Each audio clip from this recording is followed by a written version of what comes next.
Hi, I'm Dr. Chris Pierson, the CEO and founder of BlackCloak. Here I'm joined today by WWT's Madison Horn, who's the Chief Advisor for National Security and Critical Infrastructure Practice. Madison, welcome. Thanks for having me. Looking forward to the conversation. No, it's like this extended conversation we've been having now for a few weeks on digital executive protection, on protecting board members, C-suite executives and other ELT team members outside the four walls of the company. And I know that as we partner with WWT throughout the ecosystem and trying to provide that protection to executives, this is just a topic that continues to be on everyone's radar screen, especially a year and a half post Brian Thompson's tragic murder from United Healthcare. How do you think about your clients' needs as it relates to digital executive protection? Sure. So coming from like a red teaming background, incident response background, we all know that people really are the weakest link, good, bad, or indifferent. It's just the reality.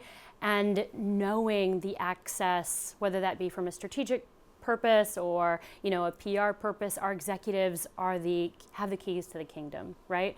And so when I think about executive protection, then I think about who is the highest profile within an organization, because they have the means to gain access throughout the entire organization. So they're almost like a critical asset, deemed a critical asset when I think about both targets and the level of protection that they need. Yeah, I mean, it's all of us have, right? The About Us or leadership page on the website. I mean, it's literally your OSINT is already all done. Here are the 10 board of directors. Here's the 10 C-suite executives. Here's the other 10 executive leadership team members, all 30 of them. And Jennifer, the CEO, lives with Michael, her husband, and the kids, Luke and Leia, and the dogs, Muffy and Buffy. And this is where you can find them on a Saturday or Sunday. And it's all, we put it out there, all right there. You want the images for them? We get the low, medium, high-res images. You want to know more information about where they've been and where they're going to be? We put that out there publicly. I mean, and it just is they're an extension of the company. Absolutely. Yeah, it'd be very naive for us to think that, again, as adversaries, then obviously the intelligence gathering, typically you think about, okay, like who is marketing connected to? Oh, they manage these vendors, not to throw Verizon under the bus, but like just anyone, right? Like Verizon, Google, this is who they manage. Then, okay, who's involved in that executive's life? The unfortunate reality is our passwords aren't as mature. You mentioned the dog's name, Fluffy, right? Fluffy, summer vacay, exclamation point, right? Always the exclamation point. Always special character, got to get it in there.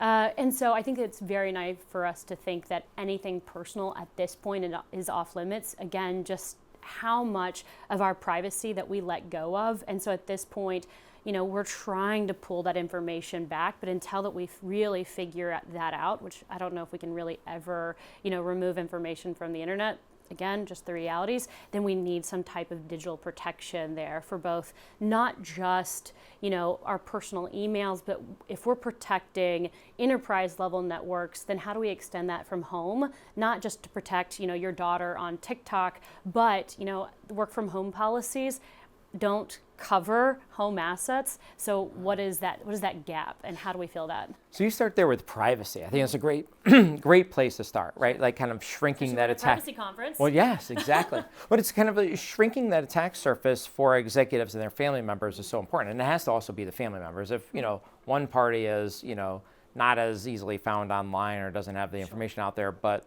the husband or a wife or a spouse or significant other does, well, I mean, it kind of erodes the level of privacy and security you have right there. Think about kind of a heinous scenario, and I hope that this doesn't happen by any means of imagination, but let's just say that they hold like a daughter ransom. Let's just say it this way. I don't mean like physically hold them ransom, but they gain access to, her email or her texting platform. Happens all the time. Sure, but I just hate that scenario. It kind of like, gives me the creeps, because I don't think that our children should be targets, but, we're also, that makes the assumption that adversaries are operating with some type of ethics.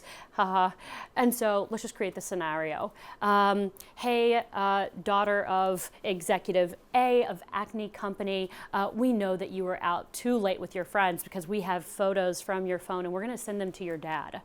What is that 16-year-old going to do? Oh my God, please don't do that. Okay, fine. What do I need to do so that you don't do that?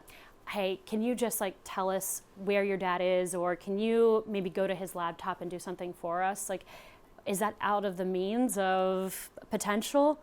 It isn't, and that it's disheartening, but it is the reality in which we live in. Yeah. So I think that first, shrinking that attack surface so you don't have those exposures, kind of critical there in terms of digital executive protection. Moving over, because you did mention, Gmail and the controls and the cybersecurity controls. A lot of folks think about the protection that they afford a company as, hey, just within the four walls of the castle, right? Everything's good on the inside. Everything's good on the inside. How do you think about that when it relates to cybersecurity of personal devices, personal accounts?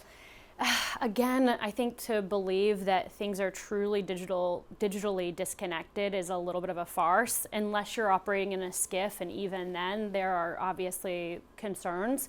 Personal and professional, I don't know if they're truly divided as much as we think that they are. I think that's very naive, especially if you're at home. Again, that's going to all go through your home router or whatever internet system that you're working through.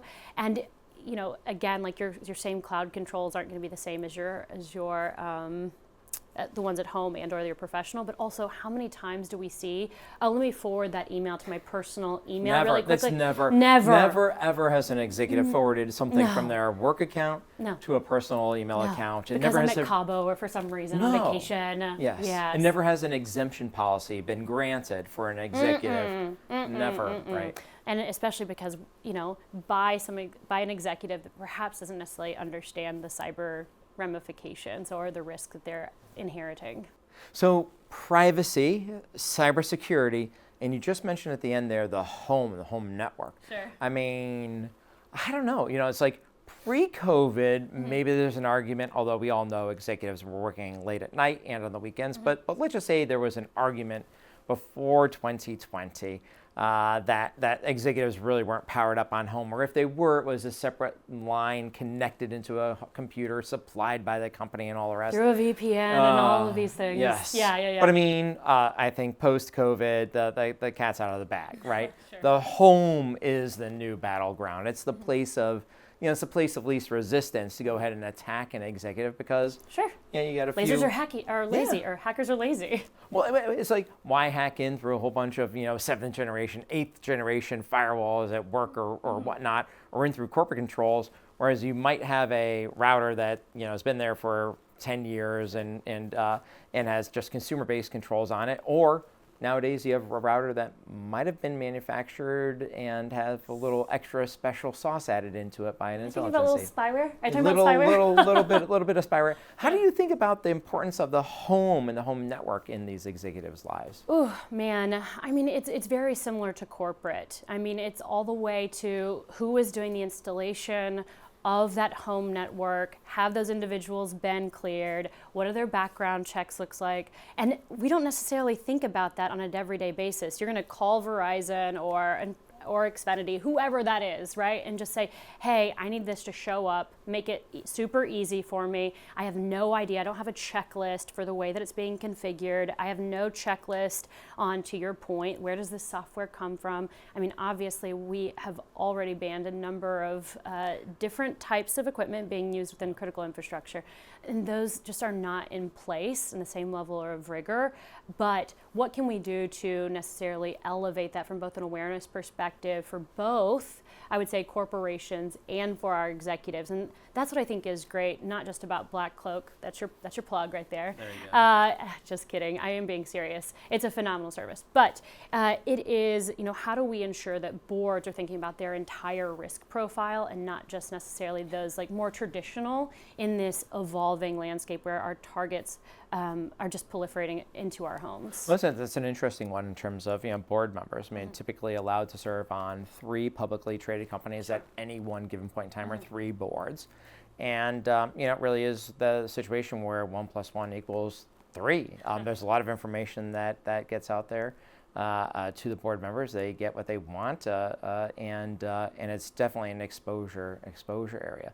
Well, I think this has been great because we've been talking about, quite honestly, a lot of the elements that BlackCloak does in terms of digital executive protection, focusing on privacy, focusing on cybersecurity, and focusing on the home networks. I mean, look, we believe that the home is the new battleground. We believe that the threat attack surface there is like no other.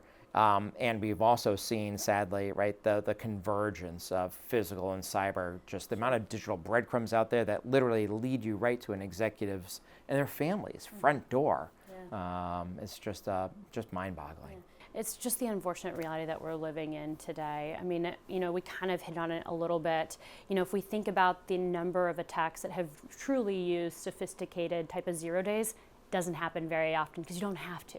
So why leverage, maybe an exploit or some type of technique that has taken years to develop when you can just be like, hey, easy access. Hackers are lazy, so how do we, again, protect our highest critical assets, and that starts with our executives. I love it. Madison, thank you so much for being here today. I appreciate it. And for all those that want to learn a little bit more about WWT or BlackCloak, you can find us on our websites. Once again, special thank you to Madison Horn, the Chief Advisor to National Security and Critical Infrastructure for WWT.